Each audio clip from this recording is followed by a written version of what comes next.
because he's 3.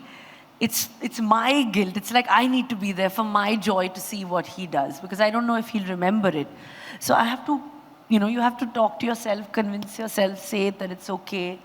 Because somewhere I feel that I can't live this guilt of, I'm not going to be there at certain times or at all times, and I'm, not there 24 hours. Because being at work or being a working mother is something that, I can't live without either. I don't know anything without that. I feel that like Taimur understands that when I say I'm going to work, I'm going to shooting. I also feel it's a healthy atmosphere for him to see that his mother as well as his father go to work. They take turns in who's probably going to be there at home. I think it'll give him a very balanced approach to, growing up and knowing how to respect a woman a lot more. You're in a business where success and failure comes and goes very quickly. Saif, until he made it, 14 flops in a row, and then he really made it, right? And there's always a degree of tension before a film being released.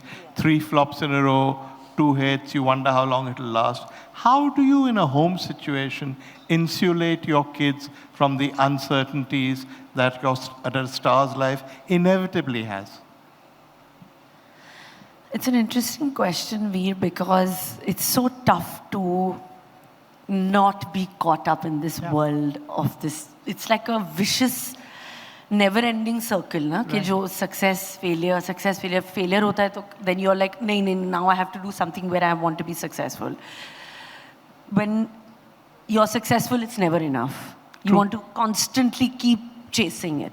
So I feel that somewhere, I can speak for myself, that I've just learned to just say that this is what I want to do and only this much. And I want to step back. I've seen it all, I've done it.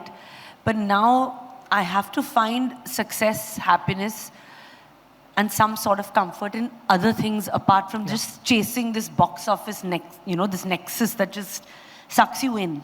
And that you just want that, But stars claim they would do that, but when they sort of reach that level, they've got so used to success, they're so hungry for more. For more. But you seem to have found a balance. I think I'm very lucky in that sense, because I have to give a lot of credit to Saif. My marriage to him grounded me a lot, gave me a sort of a comfort that I felt that, and a lot of exposure to a lot of other things. Like what? Like life outside the movies. Yeah. Whether it's friendships from school, whether it's friendships from college, whether it's, family, cousins, travel, watching sunsets, going to Himachal, going to Dharamsala. When he was shooting this film, I was pregnant. I spent, 3 weeks there with him.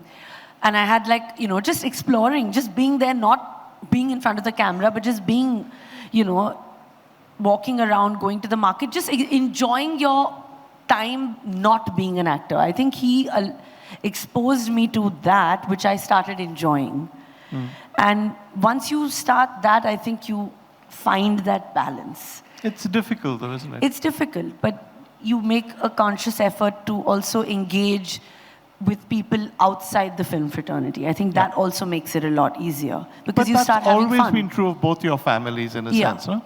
I think so. You're different in that way. You grew up initially in South Bombay. Saif did not far from where you lived also. So you both had very distinct lives, no? And we've maintained a lot of friendships from when we were a lot younger and before the movies. So I think that somehow just gives you a break and slightly more exposed to the real world of what's happening a little bit outside, That's true.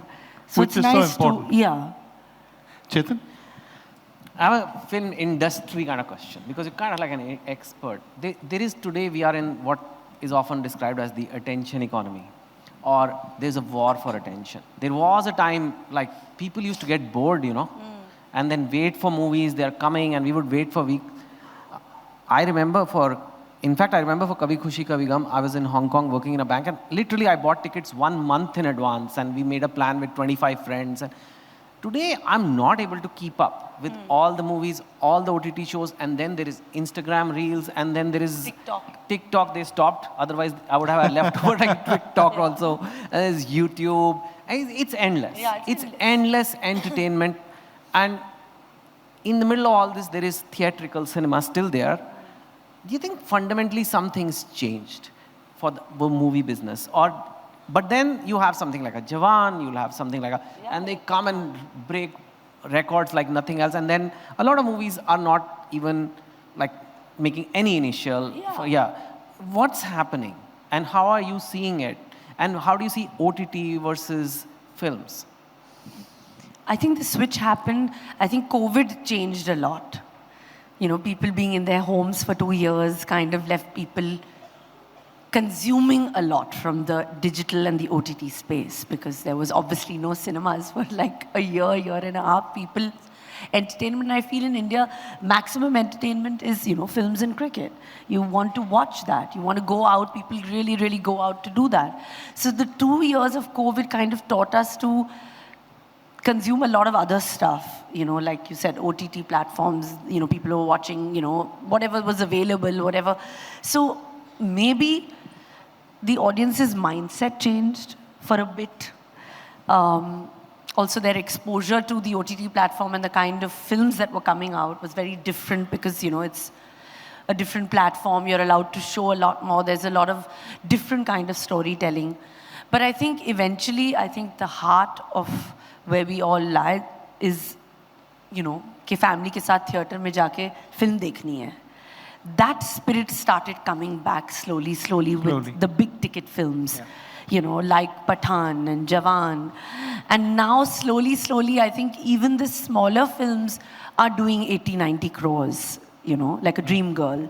So I think people are coming back now with the hope that this is where actually their joy lies. So I think cinema will always be their first love. And you're optimistic. I'm very optimistic about it because I feel like most of the films that have released now have done really, really well because people are, you know, they're craving the fact of that, you know, going, singing their songs in, you know, in unison together. They love that. That's the theater experience. And I think that is coming back, and I'm not going to lose hope that it's not, because I think the recent past has done pretty well.